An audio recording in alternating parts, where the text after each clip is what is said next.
Welcome. In this video, we will guide you through the process of uploading a resident verification document to your household account. First, navigate to our registration website, parks.uaoh.net, and log in using your username and password in the top right-hand corner. Once you've logged in, click on your name and household number in the top right-hand corner of the screen, and a drop-down menu will appear with more options.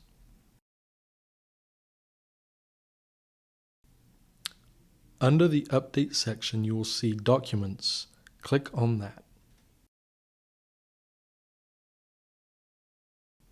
This will then take you to the document upload page.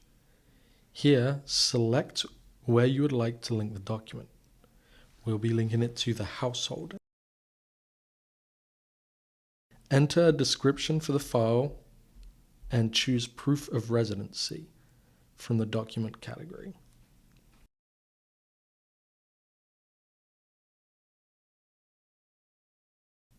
Next, click on the File to Upload folder and select the file or picture you are uploading as proof of residency. Examples of acceptable documentation for residency verification are state-issued ID with current address and name on, a recent utility bill, again with current address and name on, or a rental agreement. To finalize the upload, click the green Upload button at the bottom of the page. And that's it. Your document is now uploaded.